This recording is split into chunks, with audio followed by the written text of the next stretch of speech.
दावों के मुताबिक भाजपा को यूपी में हुए उपचुनाव में 9 में से 7 सीटें हासिल हो गई।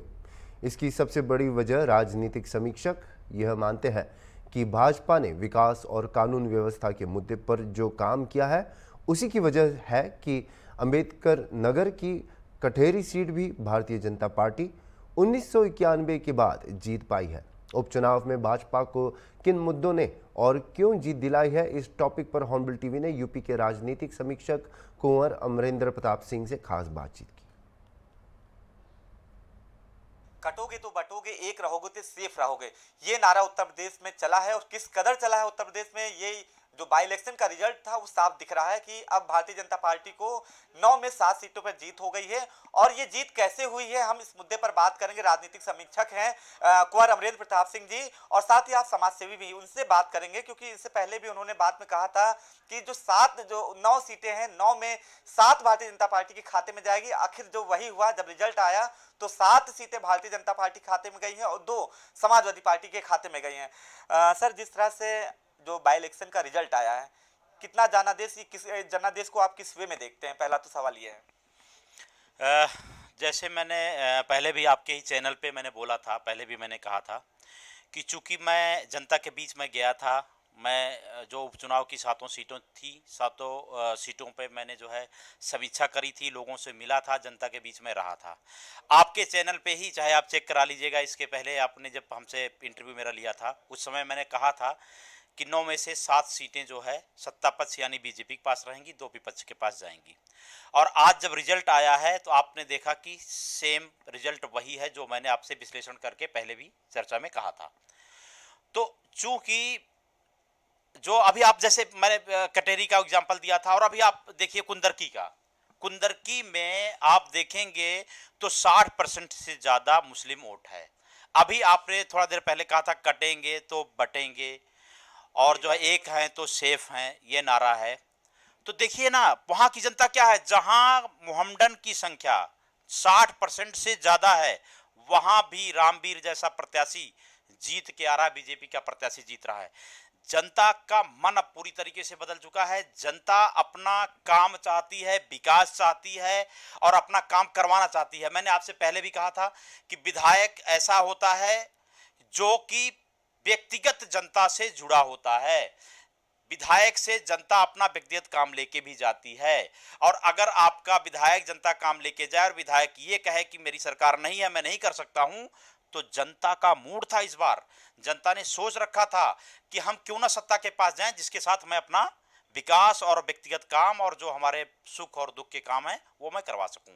तो आप इसका एकदम बहुत बड़ा एग्जाम्पल है कुंदरकी विधानसभा, जहां पे 60% ज्यादा मुस्लिम मतदाता होते हुए बीजेपी जीती है। तो सत्ता पक्ष के साथ है जनता। वो जो जैसे है कि मैं किसी पार्टी का नाम नहीं लूंगा क्योंकि मैं किसी पार्टी कार्यकर्ता नहीं हूं, मैं तो एक विश्लेषक के तौर पे कहूंगा। बट हाँ, विपक्षियों ने जातियों में बांटना, संविधान खत्म हो जाएगा, ये हो जाएगा, वो हो जाएगा, ऐसे भ्रम फैलाए थे।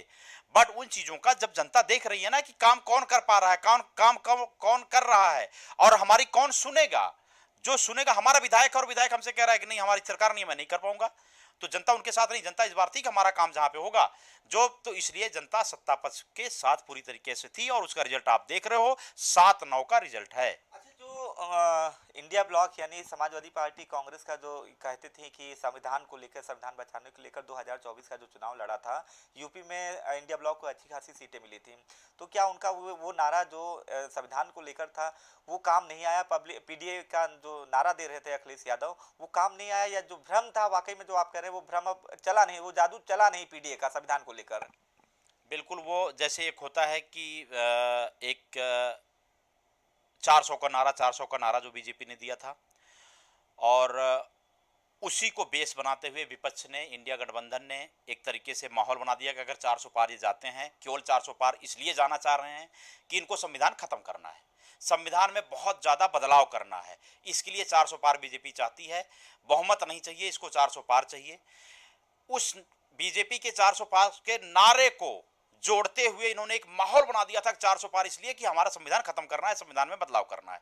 तो हमारा जो दलित वोटर था, जो पीडीए, जिसको पीडीए लगातार अखिलेश यादव जी कहते हैं कि पीडीए पिछड़ा दलित और अल्पसंख्यक गठबंधन जिसको कहते हैं, पीडीए के मन में एक भ्रम बना दिया गया कि अगर ये बीजेपी जीतती है तो इस बार संविधान खत्म हो जाएगा। वो गुब्बार वर्तमान सरकार के द्वारा अपने कार्य पद्धति से कार्य करके और इनके कार्यकर्ताओं द्वारा, और चूंकि जनता देख रही है ना कि मेरा काम ही नहीं हो रहा है भाई, मुझको तो हम अपना व्यक्तिगत काम लेके जा रहे हैं तो सरकार के साथ है तो काम ही नहीं हो रहा है।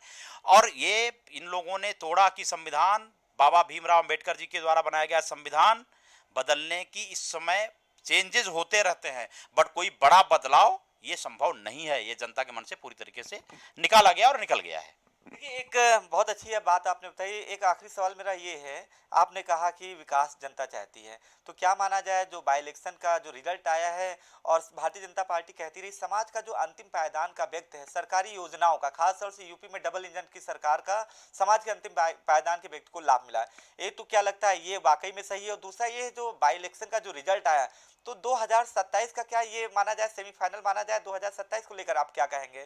क्योंकि 9 जो सीटों पर बाई इलेक्शन था, काफी ये प्रतिष्ठा की बात थी भारतीय जनता पार्टी को, और काफी हद तक की ये तय भी, जैसे राजनीतिक समीक्षक हैं आप भी कह रहे हैं कि 2027 भी अब कोई छू नहीं पाएगा। क्या लगता है वाकई में जो सरकारी योजनाओं का लाभ है और 2027 का क्या रहा? देखिए, जैसे हमने जो आकलन किया था जब लोकसभा चुनाव हुआ था, तो उस समय क्या हुआ था कि सत्ता पक्ष के पास ओवर कॉन्फिडेंस आ गया था। ओवर कॉन्फिडेंस था कि हम तो 400 पार जा रहे हैं, हम तो इतना जा रहे हैं। किसी भी सरकार के काम का अगर पैमाना है तो चुनाव है। उसका पैमाना कैसे नापोगे आप? तो वो चुनाव से नापा जा सकता है। जो आप आज हमारे उपचुनाव का जो रिजल्ट आया है, ये सरकार के काम का पैमाना नापने का पैरामीटर है। उस मीटर पे तो आज अगर 7 और 2 पे जो है जीत हुई है, 7 और 2 से, तो इसका मतलब है कि सरकार फिलहाल अपने काम से पास है। यूपी में पूरी तरीके से चुनाव में जो रिजल्ट आया उसको देखते हुए ये पास हैं। जिस शिद्दत से, जिस तरीके से वर्तमान समय में सरकार काम कर रही है, मैं तो जनता के बीच घूमा हूं, मैं जनता के बीच रहा हूं। जनता पूरी तरीके से अंतिम पायदान की भी जनता, मैं आपको बता दूं, कटेरी विधानसभा का मैं एग्जाम्पल देता हूं, जहां पे मैंने पिछली बार भी कहा था 1991 से भाजपा नहीं जीती थी, वहां पे आज बीजेपी 30,000 से ज्यादा वोटों से जीती है। तो इसका क्या मतलब है कि केवल क्या जो है कि अगड़ों ने वोट दिया है? ऐसा नहीं है। इसमें सबका, पूरे समाज का, समाज के उस निचले पायदान का भी वोट इसमें शामिल है। तो इसका मतलब है कि जनता इनके काम से खुश है और इनके जो है पार्टी के कार्यकर्ताओं के व्यवहार से खुश है, और जनता सत्ता के साथ रहना चाहती है, सत्ता पक्ष के साथ रहना चाहती है।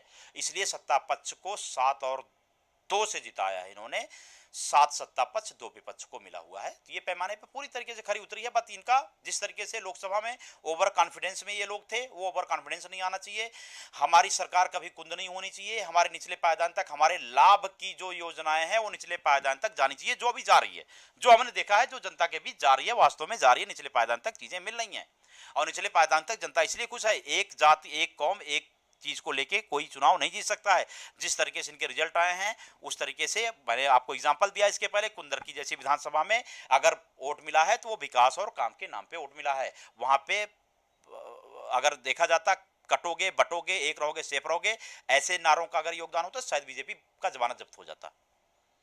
बिल्कुल आपने सही बात की है। जो पैमाना था वो पैमाना सिर्फ है डेवलपमेंट का, यानी विकास का, और विकास का ही पैमाना है जो भारतीय जनता पार्टी आज 7 और 2 पे है। और इनका साफ कहना है कि अगर भारतीय जनता पार्टी इसी तरह काम करती रही तो 2027 का चुनाव, जो ये माना जा रहा था सेमीफाइनल, जिस तरह से अखिलेश यादव कह रहे थे कि भारतीय जनता पार्टी पूरी तरह से यूपी में 9 सीटों पर साफ हो पाएगी, लेकिन जो विकास का पैमाना इन्होंने बताया है, जिस तरह से एग्जाम्पल दिए कि कैसे समाज के अंतिम पायदान के व्यक्ति को सरकारी योजनाओं का लाभ मिला, और यही सब चीजें भारतीय जनता पार्टी की रहेंगी, तो जाहिर सी बात है, जैसा इन्होंने बताया, 2027 में भारतीय जनता पार्टी को कोई तिबारा यूपी में आने से नहीं रोक पाएगा।